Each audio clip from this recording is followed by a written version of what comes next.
So I figured I'd do a new garden tour. It's been a while. This is going to be rhubarb for next year. This is how I water.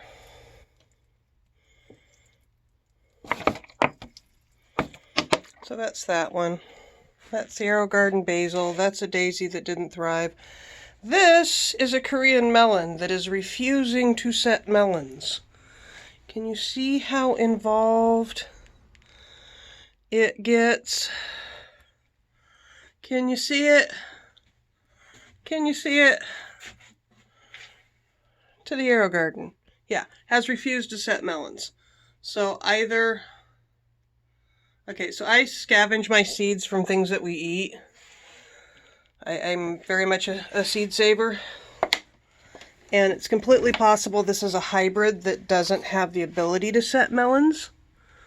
And what I've been doing, here we are, that's a male flower, and that's a male flower. No, that's a female flower. You see the little bulb? Okay, so by cross-pollinating, it should set melons, but it hasn't. So, I'll give it another week or so. I've been saying that for a month and a half. If it sets a single melon, I'll think it's awesome. Yeah, just, Michael calls it diddling my flowers. Come on, I gotta be able to get in there.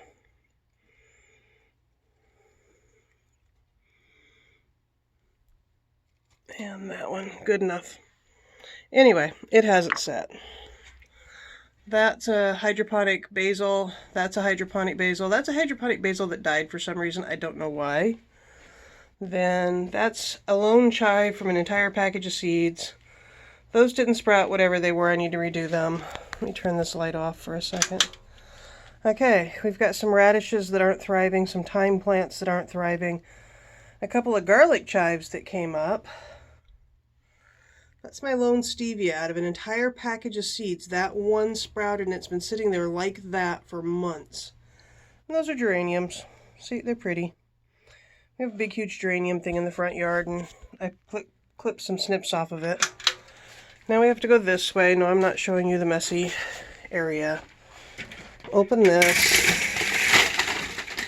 Yeah, this is my yard. So, that's the Swiss chard tray that didn't get planted into the ground or into pots soon enough, therefore they're rooted, therefore they're staying there. That and all of these empty pots are some lilies that were planted in the yard by previous people that we're trying to reclaim. We have beans and peppers, and a ginger. We have a pepper tree or pepper plant that's not... This pepper plant right here is the same age as that pepper plant right there. So when I say something's not thriving, that's what I mean. All of the Swiss chard along here is all the same age. So why are some of them so much smaller, you know? We have one volunteer bean in this pot of radish seeds. That's a beet. That's my ginger. That's a volunteer bean. They're volunteer beans because the squirrel comes along and moves things. That's a dill plant that's going to seed. Those are anise plants. You can't see them hardly. A mint sprout. Swiss chard. Lots and lots of Swiss chard. Corn! Yes, you can grow corn in a bucket. Potato in a bag.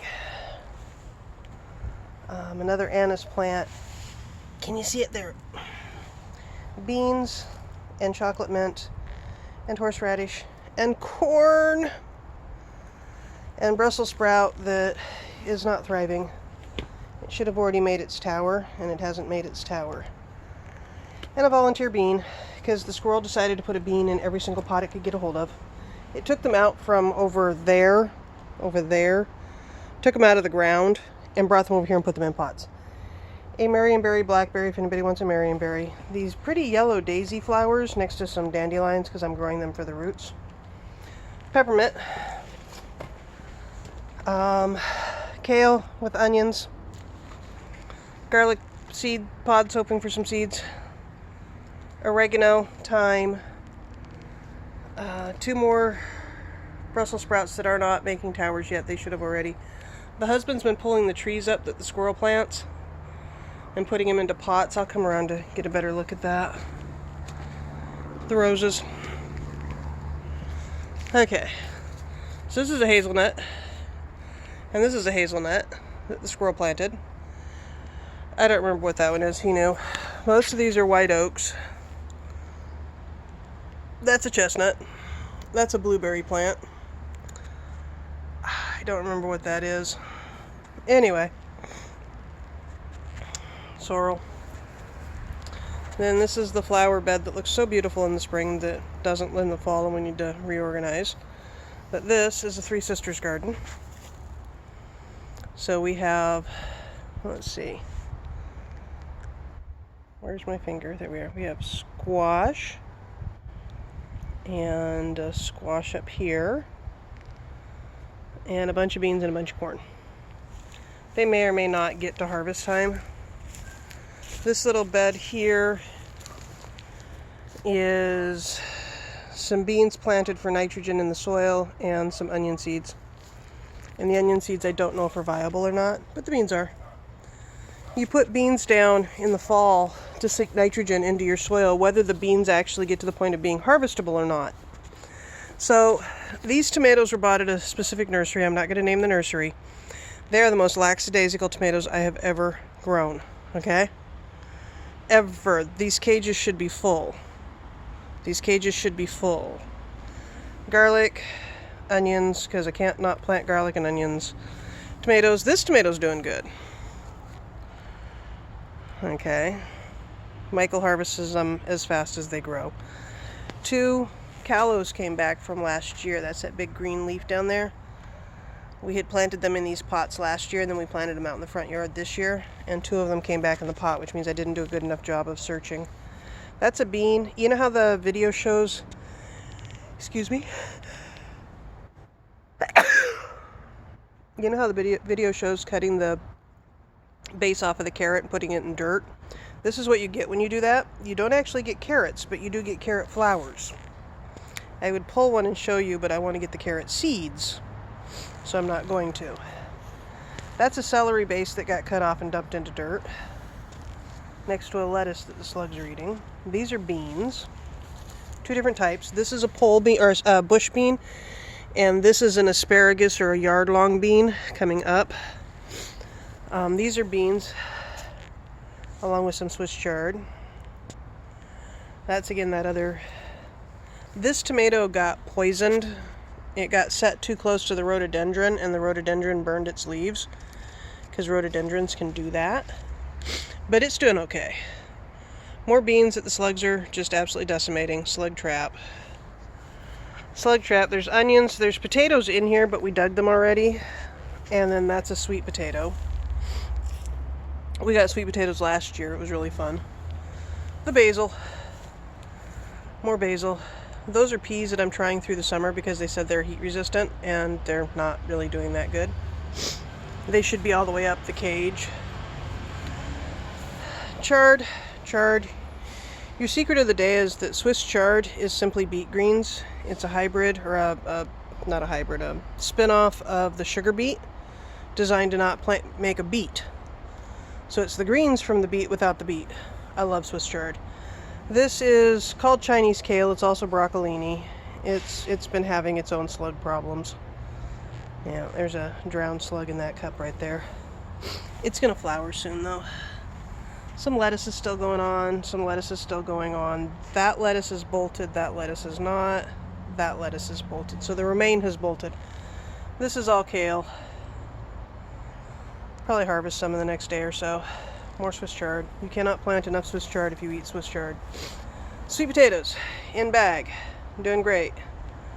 In the bag also is some radish, daikon radish, grown for the seed pods, not for the root. Potato in a bag, some onions in there as well. You're not supposed to plant potatoes and onions together, but I do.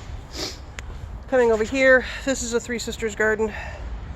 We've got beans, they're bush beans, that's a squash, and carrot. And then there's some onions that were already in the pot. They're green onions. Anytime I have green onions, I plant the white parts anywhere I have a place to plant something. This is zucchini I grew from seed. We keep it harvested every day, so I doubt there's any fruit on. But those are 3 big, huge zucchini plants I planted from seed. This is another one of those Korean melons. It also has not set any fruit. They've been blooming for a month now, so there should be fruit, but it hasn't. So it's probably a hybrid.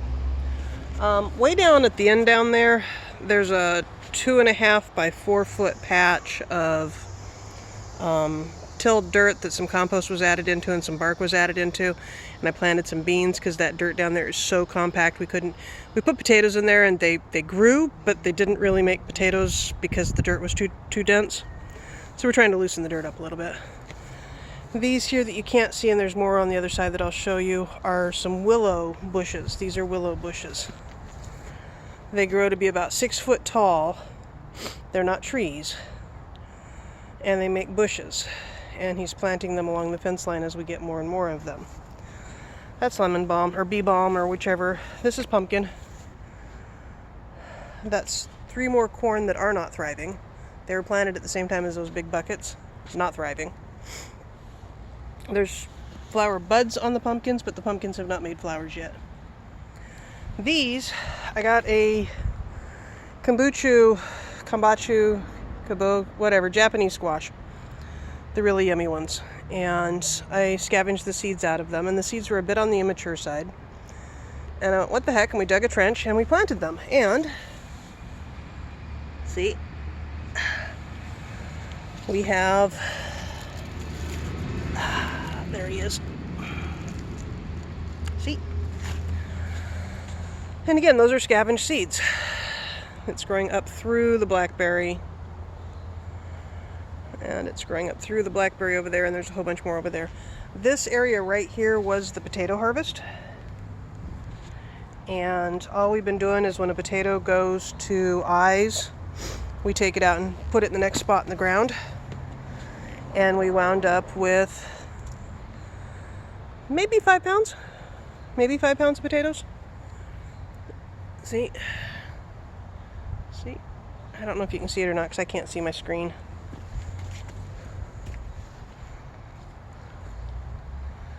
See?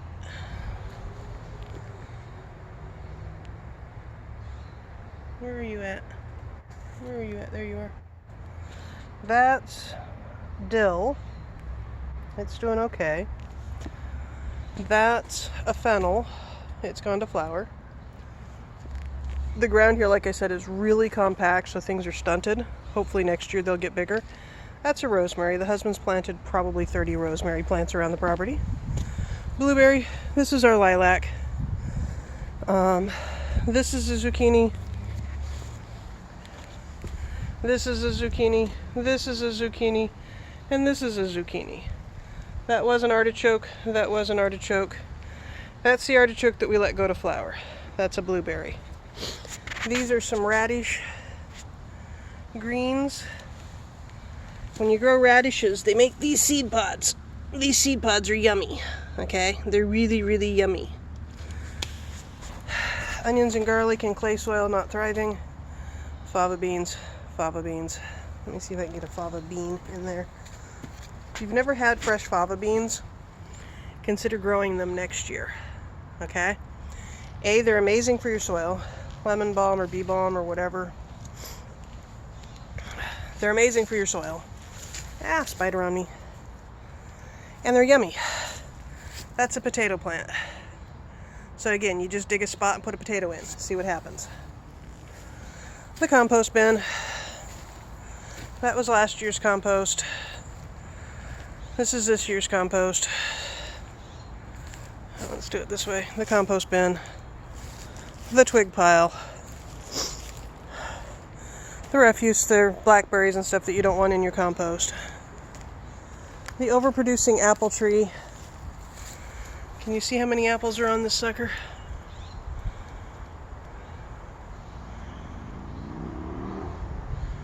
It's breaking branches with the weight of the apples. Yeah, let's see if I can get in here. Can you see that? Overproducing. When they overproduce, they wind up malformed. See, they're tiny. They don't fully form.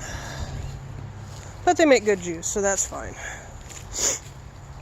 That back wall there has some mints and some potatoes along it in various places. The hydrangeas, he's stick farming. This is plum coming off of a root. He's stick, that's what all of those are. Is he's letting them grow, even though they'll suck life out of the tree because the tree's at the end of its life. But he wants clean, straight sticks out of them. Pumpkins, millet grass. You see the millet grass? There's the millet grass.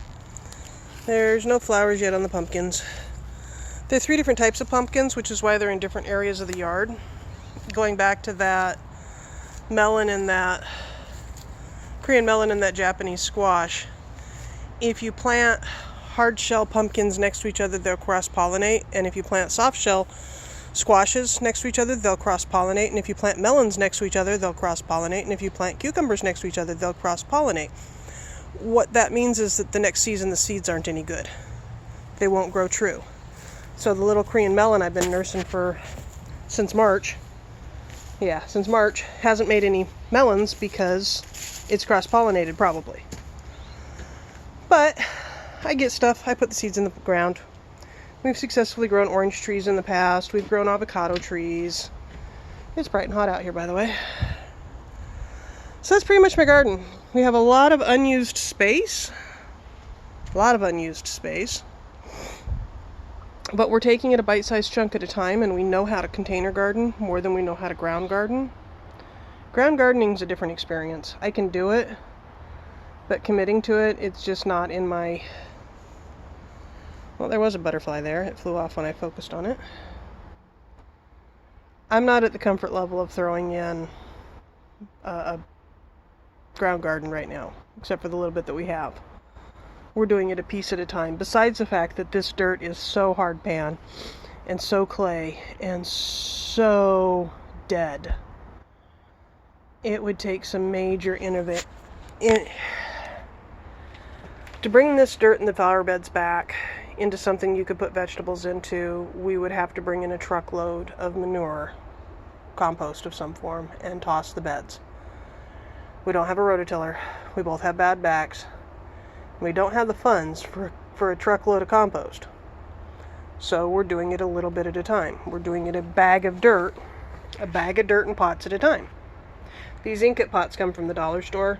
He drills holes in the bottom. They're really perfect. That's what all these little black and white pots are. They're really perfect. And they're cheaper than any pot you can buy as a pot in that size. These buckets also come from the dollar store. And they're cheaper. That's what these are in over here too. They're cheaper than any pot you can buy. Because it's like this brown pot is like $7.99 and that's $1. You know? Anyway, I'm babbling. It's been, there we are, 18 minutes. That's my mint. I need to harvest it. I need to harvest the oregano again. I need to harvest the thyme again. The corn are set 6 feet apart because they're different species of corn.